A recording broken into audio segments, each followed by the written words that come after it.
나이가 들어보니 단 하나의 진실이 또렷하게 보였다. 사람은 평탄한 날이 아니라 흔들리는 순간에 품격이 드러난다는 것이다. 나는 젊을 때부터 수많은 일을 겪으며 강한 사람, 똑똑한 사람, 배운 사람들을 많이 보았다. 그러나 나이가 들고 삶의 마지막 언덕에 가까워질수록 마음속에 오래 남은 사람들은 따로 있었다. 그들은 똑똑해서도 돈이 많아서도 목소리가 커서도 아니었다. 흔들리는 순간에도 무너지지 않고 스스로를 붙들 수 있는 사람들, 바로 그런 사람들이었다. 어느 저녁 오래전 함께 일하던 한 동료에게서 편지가 왔다. 그는 젊은 시절 누구보다 야심이 컸고 누구보다 앞서가려 노력하던 사람이었다. 그러나 나이가 들고 삶의 여러 풍파를 겪으면서 많이 지쳐 있었다. 그는 편지에 이렇게 썼다. 선생님, 저는 젊을 때보다 가진 것도 많고 배운 것도 많은데 이상하게도 한번 흔들리면 금방 무너집니다. 나는 그 글을 한참이나 바라보았다. 왜 그랬을까? 젊은 시절에는 돌처럼 단단해 보였던 그가 나이가 들어 왜 이렇게 흔들리는 사람이 되었던 걸까? 그때 나는 오랫동안 가슴속에만 담아두던 생각을 편지에 적어보냈다. 흔들릴 때 자신을 붙잡아줄 내면의 기둥을 세우지 않았기 때문이요. 젊은 사람은 넘어져도 다시 일어설 힘이 남아있다. 하지만 나이가 들면 넘어진 뒤 다시 일어서기가 어렵다. 그래서 작은 흔들림도 큰 무너짐으로 이어질 수 있다. 이 사실이 바로 나이가 들어도 무너지지 않는 사람과 쉽게 무너지는 사람의 가장 큰 차이였다. 나는 여러 해 동안 이런 광경을 수도 없이 보았다. 어떤 이는 작은 말 한마디에 자존심이 무너지고 어떤 이는 작은 충격에도 감정이 폭발했다. 또 어떤 이는 작은 실수 하나에도 인생 전체가 흔들리는 듯한 불안에 휩싸였다. 그들의 공통점은 단순했다. 마음속에 지켜야 할 기준과 붙잡아야 할 중심이 없었다. 반대로 인생에서 관록을 쌓은 사람들, 나이가 들어도 흐트러지지 않는 사람들은 위기가 와도 절대 서두르지 않았다. 당황하지 않았고 불필요하게 감정을 드러내지 않았다. 삶이 던지는 돌부리에 걸려도 천천히 몸을 일으켰고 무언가가 흔들릴 때는 더 깊이 숨을 고르며 스스로를 다잡았다. 나는 그들을 보며 깨달았다. 품격은 평온할 때 만들어지는 것이 아니라 흔들릴 때 증명된다는 사실을. 사람들은 흔들리는 순간 자신도 모르게 본 모습을 드러낸다. 마음속에 얼마나 감정이 정리되어 있는지, 어떤 기준을 품고 살아가는지, 자신을 존중하는 태도가 얼마나 성숙했는지, 이러한 것들은 평소에는 겉으로 드러나지 않지만 위기 앞에서는 숨길 수가 없다. 나는 한 번은 항구에서 일하던 노동자와 오래 대화를 나눈 적이 있다. 그가 말했다. 선생님, 파도는 늘 치지만 배가 뒤집히는 건 파도 때문이 아닙니다. 배 안에 짐을 어떻게 실어 놓았느냐에 달려 있습니다. 그 말이 내 마음에 깊이 박혔다. 바깥에서 흔들리는 일은 누구에게나 생긴다. 그러나 무너지는 사람은 짐을 잘못 싣고 살아온 사람이고 버티는 사람은 평생 짐의 무게를 어떻게 나눌지 배운 사람이다. 나는 나이가 들면서 이 사실을 너무도 분명히 보게 되었다. 삶은 누구에게나 파도를 보낸다. 하지만 그 파도 앞에서 내면의 짐을 정리한 사람은 흔들려도 가라앉지 않는다. 그래서 나는 여러분에게 말하고 싶다. 품격은 타고나는 것이 아니라 흔들리는 순간에 어떤 선택을 하느냐에 따라 만들어진다. 목소리를 낮출 것인가, 마음을 가라앉힐 것인가, 한 걸음 물러서 평정심을 지킬 것인가. 이 선택들이 쌓여 나이가 들수록 사람을 단단하게 만든다. 여기서 하나의 질문이 생긴다. 그렇다면 흔들리는 순간 어떤 태도를 가진 사람이 끝내 무너지지 않을까? 그 답은 다음 이야기 속에서 더욱 선명해진다. 흔들릴수록 감정을 서두르지 않는 사람들이 있다. 그리고 그들의 비밀이 바로 다음 장에서 이어진다. 나는 살아오며 수없이 많은 사람을 보았다.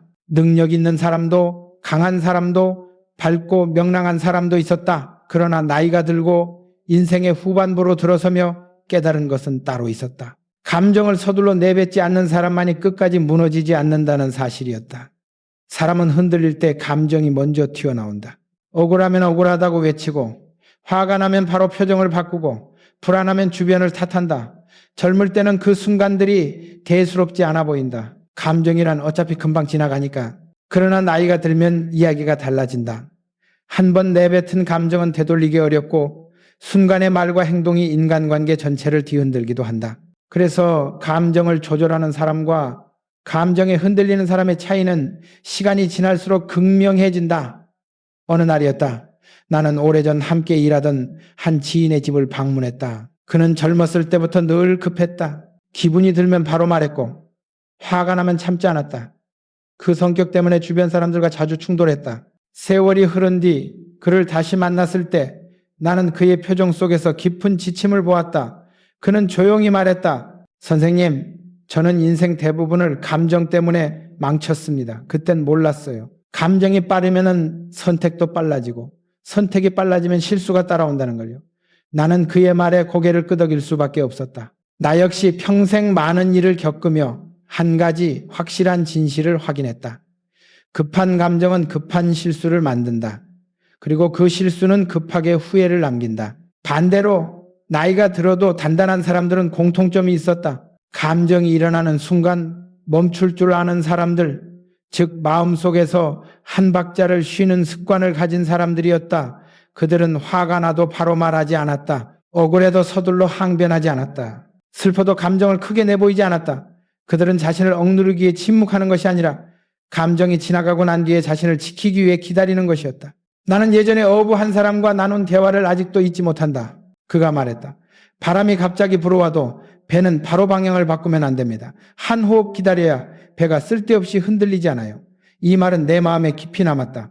사람도 마찬가지였다.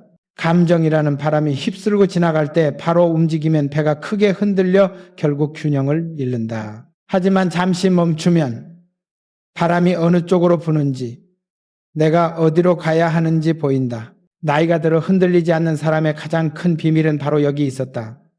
감정에 서두르지 않는 사람은 상황을 잃지 않는다. 상황을 잃지 않는 사람은 관계를 잃지 않는다.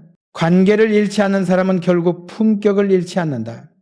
나는 어느 날 젊은 시절 가까이 지내던 한 친구와 크게 다툰 적이 있다. 그때 나는 감정이 앞서 생각보다 큰 말을 하고 말았다. 시간이 지나고 나서 그 한마디가 그 친구에게 얼마나 큰 상처였는지 뒤늦게 알게 되었다. 그날 이후 나는 마음속에 깊은 상처 하나를 품게 되었다. 그때 내가 한 박자만 쉬었더라면, 숨 한 번만 고르고 말했더라면 우리의 관계는 그렇게 깨지지 않았을지도 모른다. 나이가 들어 그 일을 떠올릴 때마다 나는 스스로에게 말한다. 한순간의 감정이 평생의 아쉬움을 만든다. 그래서 나는 청중에게 조용히 당부하고 싶다. 감정이 올라올 때 입보다 숨이 먼저 움직이도록 하라고. 숨을 고르면 마음이 고요해지고 마음이 고요해지면 말이 달라지고 말이 달라지면 삶이 달라진다. 이는 나이가 들어서야 비로소 이해한 진실이었다. 이제 다음 이야기는 자연스럽게 우리를 또 다른 질문으로 이끈다. 그렇다면 사람은 왜 나이가 들수록 관계를 선택해야만 무너지지 않는가? 이 비밀이 다음 파트에서 더 깊이 드러난다. 나이가 들수록 나는 사람 사이의 관계가 얼마나 큰 무게를 지니는지, 그리고 그 관계를 어떻게 선택하느냐가 한 사람의 인생을 얼마나 단단하게 혹은 무너지게 만드는지를 더욱 깊이 깨닫게 되었다. 젊을 때는 많은 사람을 만나고 많은 사람과 어울리는 것이 능력처럼 느껴졌다. 인간관계가 넓으면 든든하고 사람을 많이 알고 지내면 안전하다고 생각했다. 하지만 세월이 흘러 인생의 굴곡들을 지나고 나니 사람은 넓게 사는 것이 중요한 것이 아니라 올바르게 선택하며 살아가는 것이 중요하다는 진실이 명확해졌다. 관계는 많을수록 좋은 것이 아니다. 많아질수록 내 마음이 쓸데없는 곳으로 힘을 빼앗기고 불필요한 소음이 지나치게 삶을 흔든다. 나이가 들어도 무너지지 않는 사람들은 공통적으로 관계를 유지하는 사람이 아니라 선택하는 사람이었다. 어느 날 오래 알고 지낸 한 후배가 이렇게 말했다. 선생님, 저는 사람들과의 관계를 지키려고 애썼는데 이상하게도 제 마음은 점점 지쳐갑니다. 나는 그 말이 남 이야기처럼 들리지 않았다. 나 역시 젊을 때 비슷한 고민을 했기 때문이다. 우리는 종종 좋은 사람이 되기 위해, 예의 있는 사람이 되기 위해, 혹은 외롭지 않기 위해 불필요한 관계를 억지로 붙잡고 살아간다.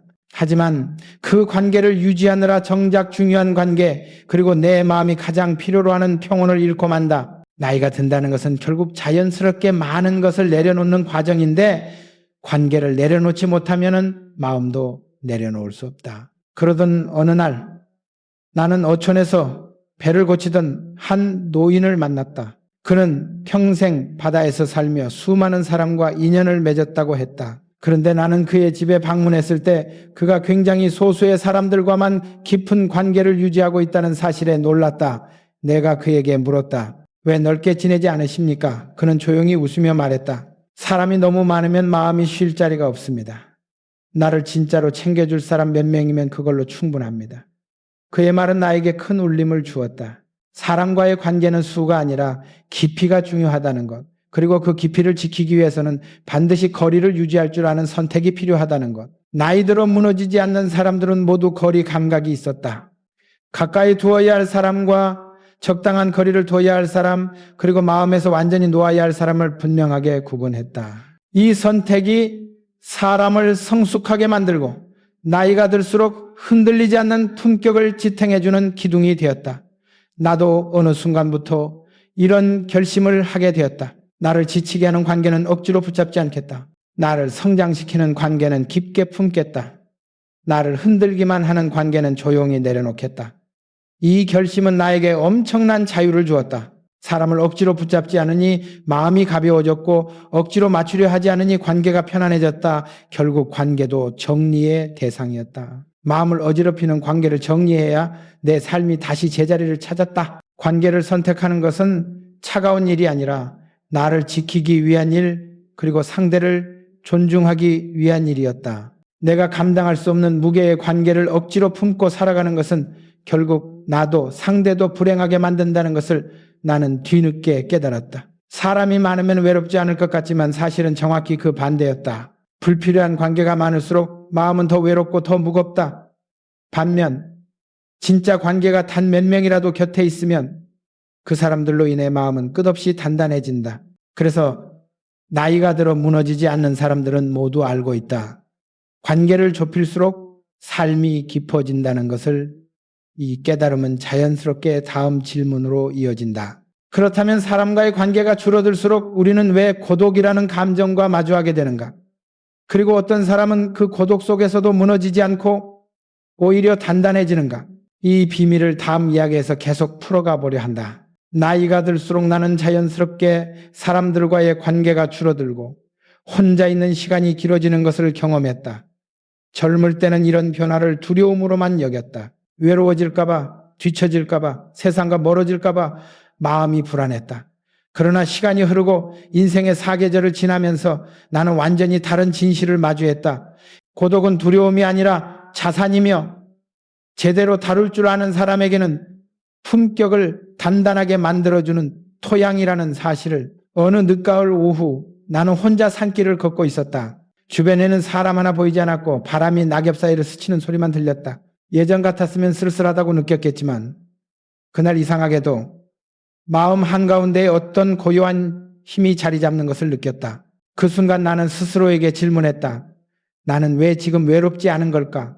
그리고 잠시 멈추어 서서 생각했다. 내가 외롭지 않은 이유는 누군가 곁에 있어서가 아니라 내가 나 자신을 감당할 수 있게 된 상태에 다다랐기 때문이었다. 나는 그날 확실히 깨달았다. 고독을 견디는 사람이 아니라 고독을 다스리는 사람이 나이가 들어도 무너지지 않는다. 많은 사람들은 혼자 있는 시간을 두려워한다. 생각이 깊어질까봐, 감정이 커질까봐 자신과 마주하는 것이 불편해서 그렇다. 그러나 고독을 피하려 하면 할수록 마음은 더 흔들리고 스스로에 대한 두려움은 더 커진다. 반면 고독을 정면으로 바라보면 고독은 우리를 파괴하는 감정이 아니라 오히려 우리를 단단하게 다듬는 힘이 된다. 나는 수십 년 전 일본에서 만난 한 노인의 말을 아직도 기억한다. 그는 작은 찻집을 운영하고 있었는데 가게는 조용했고 어떤 날은 하루 종일 손님이 없는 날도 있었다. 그러나 그는 그 고요함 속에서 자신만의 세계를 지키고 있었다. 내가 그에게 말했다. 혼자 있는 시간이 이렇게 많으면 적적하지 않습니까? 그는 부드럽게 웃으며 답했다. 선생님, 고독은 사람이 견디는 것이 아니라 익숙해지는 것입니다. 익숙해지면 고독이 나를 괴롭히지 않고 오히려 나를 지켜줍니다. 그는 덧붙였다. 사람은 혼자 있을 때 진짜 마음의 모양이 드러납니다. 그 말은 내게 오랫동안 남았다. 우리는 흔히 혼자 있는 순간을 약함으로 생각하지만 사실은 그 반대였다. 혼자 있을 때 무너지지 않는 사람이야말로 진짜 강한 사람이었다. 고독 속에서 자신을 잃지 않는 사람의 공통점은 분명했다. 첫째, 자기 감정이 일어나는 흐름을 관찰할 줄 알았다. 외로움이 올라오면은 외로움을 억누르지 않고 그대로 두지만 그 외로움에 휘둘리지도 않는다. 둘째, 침묵을 견디며 마음의 소음을 줄이는 법을 알고 있었다. 나이가 들면 세상의 소리보다 마음속 소리가 커지는데 그 소리를 두려워하지 않는 사람이 고독을 다스리는 사람이었다. 셋째, 혼자 있는 시간을 공백으로 두지 않고 내면을 채우는 시간으로 사용했다. 어떤 이는 독서를 하고 어떤 이는 산책을 하고 또 어떤 이는 오래된 기억을 천천히 정리한다. 중요한 건 무엇을 하느냐가 아니라 혼자 있는 시간을 피하지 않고 자신의 일부로 받아들인다는 태도였다. 나는 어떤 시기에 큰 실망을 겪고 여러 관계가 한꺼번에 멀어지는 경험을 했었다. 그때 나는 처음으로 진짜 고독을 마주했다. 주변에 아무도 없는 듯한 허전함 속에서 마음이 흔들리고 차갑게 갈라지는 듯한 느낌까지 들었다. 그러나 시간이 지나자 그 고독이 내게 말을 걸기 시작했다. 이제 너 자신을 다시 세울 시간이다. 그제야 나는 알았다. 고독이란 사람을 떼어놓는 감정이 아니라 스스로에게 돌아갈 수 있도록 만드는 조용한 안내자라는 것을. 혼자 있어도 무너지지 않는 사람은 고독을 통해 자신을 단단하게 다시 세운다. 그리고 그렇게 단단해진 마음은 작은 뇌풍에도 흔들리지 않는다. 고독은 결국 마음의 근육이었다. 훈련을 거듭할수록 더 강해지고 더 넓어지고 더 깊어진다. 그래서 나는 청중에게 이렇게 말해주고 싶다. 고독을 피하지 말고 고독을 키우십시오. 고독이 자산이 되는 순간 당신의 품격은 이미 흔들리지 않는 뿌리를 갖게 됩니다. 이제 다음 질문이 이어진다. 그렇다면 고독 속에서 단단해진 사람은 무엇으로 삶의 방향을 세울까? 그 답은 단 하나, 감정이 아니라 원칙으로 사는 삶이다. 다음 이야기가 그 비밀을 더 깊이 밝혀줄 것이다. 나이가 들수록 나는 한 가지 진실을 더욱 명확하게 보게 되었다. 감정으로 흔들리는 삶은 쉽게 무너지고 원칙으로 서 있는 삶은 끝까지 버틴다는 사실이다. 젊을 때는 감정이 나를 이끌었다. 기분이 좋으면 마음이 넓어졌고 화가 나면 말이 앞섰고 불안하면 선택이 흔들렸다. 그러나 감정은 바람과 같아서 순간적으로 강하게 불지만 오래 머물지 않는다. 문제는 그 순간에 우리가 어떤 선택을 하느냐이다. 나는 살아오며 수많은 사람을 보았다.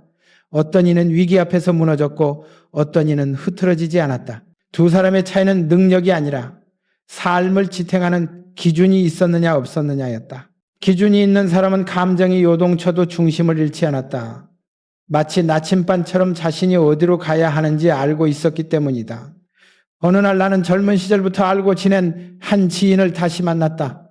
그는 평생 감정에 민감한 사람이었다. 작은 부정적인 말에도 크게 흔들리고 누군가 자신을 오해하면 잠을 이루지 못했다. 그는 나에게 말했다. 선생님, 저는 요즘 제 마음이 더 불안합니다. 나이가 들면 편안해질 줄 알았는데 오히려 더 흔들립니다. 나는 그 말이 낯설지 않았다. 내가 알고 지낸 사람들 중에서도 나이가 들어 마음이 안정되기는커녕 더 혼란스러워지는 사람이 적지 않았기 때문이다. 그들에게 공통된 점이 있었다. 평생 감정은 키웠지만 원칙은 세우지 못한 삶이었다. 감정은 나이를 먹지 않지만 원칙은 늦게라도 반드시 세워야 성숙해진다. 나는 지인에게 조용히 말했다. 당신은 평생 바람을 붙잡으려 했습니다. 이제는 바람이 아니라 돛을 펴야 할 때입니다. 바람은 감정이고 돛은 원칙이었다. 감정은 우리가 어쩔 수 없는 것이지만 돛은 우리가 선택할 수 있는 것이었다. 원칙은 크고 거창할 필요가 없다. 나이가 들수록 나는 아주 작은 원칙들이 삶을 지탱한다는 사실을 알게 되었다. 예를 들어 남의 말에 휘둘리지 않는 기준, 상대의 행동보다 내 행동을 먼저 돌아보는 태도, 당장의 감정보다 향후의 결과를 먼저 생각하는 습관, 불편해도 침착하게 말하는 자세, 옳지 않은 일 앞에서 조용히 한 발 물러서는 용기, 이런 작은 선택들이 모여 삶의 품격이 되었다. 나는 과거에 한 항구 노동자에게 들은 말이 떠오른다. 그는 배를 정박시키는 일을 했는데 그가 말했다. 큰 배가 흔들리는 건 바람 때문이 아니라 제대로 된 탓을 내리지 않았기 때문입니다. 이 말은 내 인생 철학이 되었다. 바람은 누구에게나 분다. 인생의 바람은 감정, 오해, 상실, 변화, 고독 같은 것들이다. 그러나 내이 단단하면 배는 흔들려도 떠내려가지 않는다. 내일은 결국 자기 원칙이었다. 나는 세월이 흐를수록 더욱 확신하게 되었다. 나이가 들어 품격이 무너지지 않는 사람은 자신만의 원칙을 가지고 있다. 그 원칙은 누가 정해주지 않는다. 스스로 다듬고 스스로 지키고 스스로 무너질 때마다 다시 세우는 것이다. 그리고 원칙을 가진 사람에게는 이상한 평온이 생긴다. 무슨 일이 일어나도 급하게 움직이지 않고 휘둘리지 않는다. 왜냐하면 혼란 속에서도 자신이 지켜야 할 방향을 알고 있기 때문이다. 나는 어느 날 늦은 밤 혼자 책상 앞에 앉아 오랜 시간을 돌아보았다. 젊은 시절에 나는 자신감도 있었지만 동시에 감정에 휘둘릴 때도 많았다. 만약 그 시절 조금 더 일찍 원칙을 세웠더라면 어땠을까? 그 생각을 하면 가끔 후회가 남기도 했다. 그러나 시간은 되돌릴 수 없고 인생은 앞으로만 흐른다. 중요한 것은 언제 깨닫느냐가 아니라 깨달은 뒤 어떤 결심을 하느냐였다. 그래서 나는 나에게 이렇게 속삭였다. 이제라도 기준을 붙잡으면 된다. 이제라도 내 마음에 돛을 내리면 된다. 그 순간부터 삶이 달라졌다. 감정의 파도가 치는 날에도 중심이 흔들리지 않았다. 나는 청중도 그런 삶을 살기를 바란다. 감정은 우리를 흔들지만 원칙은 우리를 세워준다. 이제 다음 이야기가 더 깊은 질문으로 이어진다. 그렇다면 원칙을 세운 사람이 결국 마주하게 되는 마지막 단계는 무엇인가? 바로 마음의 짐을 비우는 과정이다. 다음 장에서 그 비밀을 함께 풀어가 보자. 나이가 들수록 나는 한 가지 장면을 자주 떠올리게 된다. 오래전에 강원도의 한 마을을 찾았을 때였다. 산비탈에 자리한 작은 집에서 혼자 살아가는 노인을 만난 적이 있다. 그의 집은 낡았고 생활은 넉넉하지 않아 보였지만 이상하게도 표정에는 어떤 여유가 있었다. 내가 물었다. 혼자 사시면 외롭지 않습니까? 그는 웃으며 말했다. 외로운 건 사람 때문이 아니라 마음에 쌓아둔 짐 때문이요. 그 말이 내게 오래 남았다. 그리고 세월이 흐르며 나는 그 말의 진짜 의미를 알게 되었다. 사람은 관계 때문에 무너지는 것이 아니라 해결되지 않은 감정 때문에 무너진다. 나이가 들어 무너지지 않는 사람들의 비밀 중 하나는 바로 감정의 짐을 제때 비우는 능력이었다. 용서하지 못한 일, 말하지 못한 후회, 사소한 오해, 끝내 인정하지 못한 상처, 이런 것들이 마음속에 오래 쌓이면 몸보다 먼저 마음이 지친다. 나는 그런 사람을 많이 봐왔다. 밖으로는 멀쩡해 보이지만 속으로는 무너져 있는 사람. 겉으로는 강해 보이지만 아주 작은 말 한마디에도 크게 흔들리는 사람. 그들에게 공통점이 있었다. 마음속에 오래된 짐이 가득 쌓여 있었다. 사람이 무너지는 이유는 힘이 없어서가 아니다. 마음의 자리가 없어서다. 마음이 꽉 차 있으면 새로운 행복이 들어올 공간도 없어진다. 나는 한 동료와의 오래된 일을 떠올린다. 그는 늘 바쁘고 책임감도 강했다. 하지만 시간이 갈수록 예민해지고 주변 사람들과 사소한 일에도 갈등이 생겼다. 어느 날 그는 내게 털어놓았다. 회장님, 사실 저는 아직도 몇 년 전에 실수를 잊지 못하고 있습니다. 그때 누군가에게 들었던 말도 아직 상처로 남아 있습니다. 나는 그의 눈에서 지친 마음을 읽을 수 있었다. 그래서 조용히 말했다. 짐을 오래 들고 다니는 건 자유가 아니라 고통입니다. 내려놓아야 앞으로 걸을 수 있어요.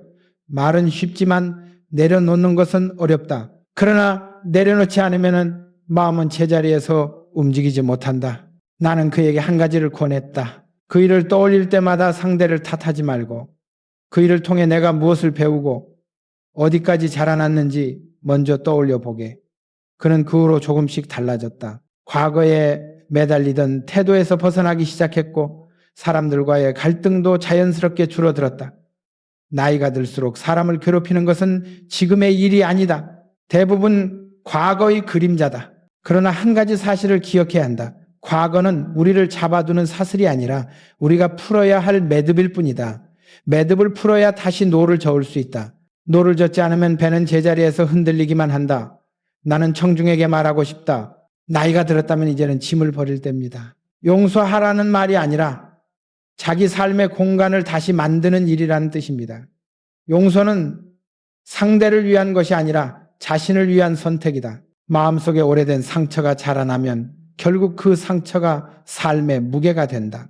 그 무게는 삶을 주저앉히기도 하고 사람을 지치게 하기도 한다. 그러나 반대로 상처를 다루는 태도만 바꿔도 삶은 훨씬 가벼워진다. 내가 말하는 품격 있는 사람이란 자신에게 상처 준 사람을 무조건 포용하는 사람이 아니다. 오히려 그 상처를 내 삶의 일부로 받아들이되 더 이상 나를 흔들지 못하게 다루는 사람이다.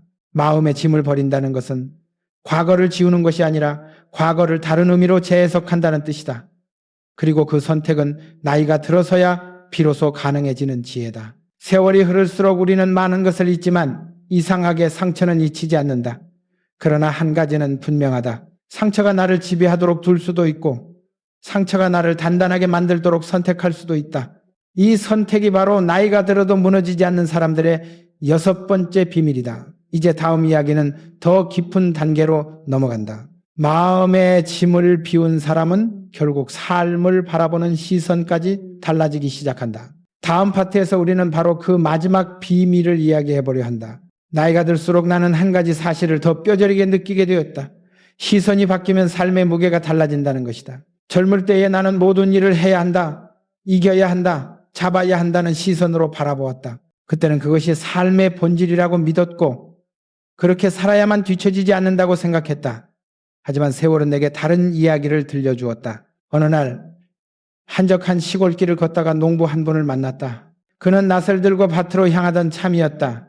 내가 오늘 일하기엔 날씨가 너무 덥습니다라고 말하자 그는 웃으며 대답했다. 날씨가 더우면 더운 대로, 추우면 추운 대로 살아가는 거지요. 날씨를 탓하면 하루가 무겁고 받아들이면 하루가 가볍습니다. 그 말은 참으로 단순했지만 그 단순함 속에 인생의 본질이 담겨 있었다. 그리고 나는 깨달았다. 삶이 무거운 건 일이 많아서가 아니라 모든 일을 무겁게 바라보기 때문이다. 나이가 들어도 무너지지 않는 사람들의 7번째 비밀은 바로 이것이었다. 시선을 다르게 두는 능력, 즉 삶을 바라보는 관점을 스스로 선택하는 힘이었다. 나는 많은 사람들을 보아왔다. 어떤 이는 작은 실패에도 스스로를 끝없이 몰아세우고 어떤 이는 같은 상황에서도 담담하게 받아들이며 다음을 준비했다. 똑같은 상황, 똑같은 문제였지만 두 사람의 마음속 무게는 전혀 달랐다. 왜냐하면 한 사람은 왜 이런 일이 생겼지라고 바라보았고 다른 사람은 이 일에서 내가 무엇을 배울 수 있을까라고 바라보았기 때문이다. 관점 하나가 삶을 억누르기도 하고 가볍게 만들기도 한다. 나는 어느 사업가에게서 들은 이야기를 떠올린다. 그는 젊은 시절 큰 실패를 경험했지만 그 실패가 오히려 그의 인생을 뒤흔든 계기가 되었다고 말했다. 그가 내게 이렇게 말했다. 그때 저는 실패를 저주의 징표라고 생각했습니다. 그런데 시간이 지나고 보니 그것이 제 인생의 방향을 바꿔준 감사할 사건이었습니다. 그의 고백을 들으며 나는 생각했다. 무너지는 사람은 실패를 심판으로 받아들이고 무너지지 않는 사람은 실패를 과정으로 받아들인다. 결국 우리를 지치게 하는 것은 사건 그 자체가 아니라 그 사건을 바라보는 우리의 시선이었다. 나 역시 그런 경험이 있었다. 젊은 시절 나는 어떤 사람의 말을 오해해 관계가 틀어진 적이 있었다. 당시에는 그 오해가 나를 괴롭혔고 마음을 갉아먹었다. 그러나 세월이 지나고 보니 그 경험은 내 성정을 다듬었고 나를 더 넓은 사람으로 성장시켰다. 만약 그때 그 일을 단순한 불행으로만 바라보았다면 나는 여전히 그 자리에 머물렀을 것이다. 하지만 그 일을 배움의 기회로 다시 바라본 순간 그 상처는 더 이상 나를 흔들지 못했다. 관점은 상처의 의미를 바꾼다. 관점은 후회의 크기를 바꾼다. 관점은 미래의 길까지 바꾼다. 그래서 나이가 들어도 무너지지 않는 사람들은 세상을 보는 시선을 스스로 선택한다. 그들은 남이 만들어주는 평가에 흔들리지 않고 타인의 시선으로 자신을 재단하지 않는다. 오히려 자신이 선택한 기준과 자신이 선택한 생각으로 세상을 바라본다. 이런 사람들은 나이가 들어도 고요함을 잃지 않는다. 왜냐하면 외부의 요동보다 내부의 시선이 더 단단하기 때문이다. 나는 청중에게 조용히 말하고 싶다. 삶이 무겁다고 느껴질 때 먼저 짐을 들여다보기 전에 시선을 들여다보십시오. 무게는 생각에서 시작됩니다. 시선만 바꾸어도 우리는 같은 삶을 전혀 다르게 살아갈 수 있다. 이것이 내가 늦은 나이에야 비로소 알게 된 그러나 너무나 중요한 깨달음이었다. 그리고 이 깨달음은 마지막 비밀과 이어져 있다. 시선까지 바꾼 사람은 결국 어떻게 자신의 삶을 마무리하는가? 다음 파트에서 그 마지막 비밀을 이야기해 보려 한다. 노년의 문턱을 넘어서면서 나는 자주 이런 생각을 하게 되었다. 사람이 마지막까지 지켜야 할 것은 결국 자기답게 살아가는 힘이 아닐까 하고 말이다. 젊을 때 우리는 남들의 기대, 세상의 기준, 비교와 경쟁 속에서 끊임없이 흔들리며 살아간다. 그러나 나이가 들수록 그런 것들이 점점 희미해지고 결국 남는 것은 아주 단순한 질문 하나뿐이다. 나는 어떤 모습으로 남고 싶은가? 그 질문 앞에서 나는 수없이 멈춰섰다. 세월이 주는 고독과 여유 속에서 나는 알게 되었다. 무너지지 않는 사람들의 마지막 비밀은 자기 자신과 평화롭게 지내는 능력이라는 것을 누구나 인생의 후반부에 접어들면 마음속에 찌꺼기처럼 남아있는 것들이 있다. 이루지 못한 일, 돌이키지 못한 선택, 관계에서 남긴 상처, 말하지 못했던 후회들, 이런 것들을 붙잡고 살면은 마음은 늙기 전에 먼저 무너진다. 그래서 나는 어느 날 이렇게 결심했다. 더 이상 나를 괴롭히는 생각과는 거리를 두어야겠다. 그 결심은 삶을 크게 바꾸어 놓았다. 나는 나 자신에게 무심해지는 연습을 시작했다. 스스로를 몰아붙이지 않고 이미 지나간 일에 대해 자책하지 않는 연습이었다. 그땐 그럴 수밖에 없었다고 인정하는 것. 그 선택도 결국 나였구나 하고 받아들이는 것. 이제는 그것과 화해해야겠다고 다짐하는 것. 그 과정은 생각보다 오래 걸렸고 때로는 아픔을 다시 들춰내는 일처럼 느껴지기도 했다. 그러나 어느 순간 나는 깨달았다. 삶에서 가장 큰 평온은 외부가 아니라 내부의 화해에서 온다. 그리고 그 화해는 나이가 들어도 무너지지 않는 사람들의 마지막 힘이기도 했다. 나는 그 사실을 한 노인에게서 직접 본 적이 있다. 강릉 해변 근처의 작은 찻집에서 혼자 책을 읽던 노인을 만났는데 그가 조용히 내게 말했다. 젊은 날에는 세상을 이기려고 애썼지만 나이 들고 보니 이겨야 할 대상은 결국 나였소. 그 말이 내 가슴을 천천히 파고들었다. 나를 이기는 힘, 나를 인정하는 힘, 나를 용서하는 힘, 그것이 품격을 완성시키는 마지막 요소였다. 어떤 사람은 나이가 들수록 고집스러워지고 어떤 사람은 세월이 깊어질수록 더 부드러워진다. 나는 오랫동안 그 차이가 궁금했다. 그런데 많은 사람을 만나보며 알게 되었다. 부드러워지는 사람은 자신과 이미 화해한 사람이고 고집스러워지는 사람은 아직도 자기 자신과 평화롭지 못한 사람이라는 것을, 자신과 화해하지 못하면 세상과도 타인과도 끝내 화해하지 못한다. 결국 무너지는 이유는 외부의 충격이 아니라 내부의 갈등이었다. 그래서 나는 가능하다면 청중이 이 마지막 비밀을 꼭 가슴에 품길 바란다. 인생의 마지막 품격은 스스로를 어떻게 대하느냐에서 결정된다. 남을 용서하기 전에 자신을 먼저 용서하는 사람, 남에게 따뜻하기 전에 자기 마음을 먼저 돌보는 사람, 남을 이해하기 전에 자신의 감정을 이해하는 사람, 이런 사람이 노년에도 흔들리지 않고 조용한 강인함을 잃지 않는다. 나는 세월이 흐르고 몸이 약해져가는 날들 속에서도 이상하게도 마음만은 더 단단해지는 순간들이 있었다. 그 이유는 삶의 후반부에 와서야 비로소 알게 된 단순한 진실 때문이었다. 사람은 스스로와 평화로워질 때 비로소 어떤 상황에서도 무너지지 않는다. 그리고 그 평화는 저절로 찾아오는 것이 아니라 자신을 이해하려는 수고와 자신을 용서하려는 용기에서 비롯된다. 이제 나는 이렇게 말할 수 있다. 무너지지 않는 삶의 비밀은 세상을 이기는 힘이 아니라 나를 받아들이는 힘이다. 긴 세월을 지나 여기까지 온 내가 청중에게 마지막으로 전하고 싶은 메시지는 이것이다. 삶의 후반부에는 마음을 지키는 사람이 결국 자신을 지킨다. 그리고 그 마음을 지키는 힘이 당신을 마지막까지 흔들리지 않게 만들어줄 것이다. 이제 당신도 스스로에게 조용히 물어보길 바란다. 나는 오늘 나와 화해했는가? 이 질문이 당신의 남은 인생을 더 단단하고 더 평온하게 해줄 것이다.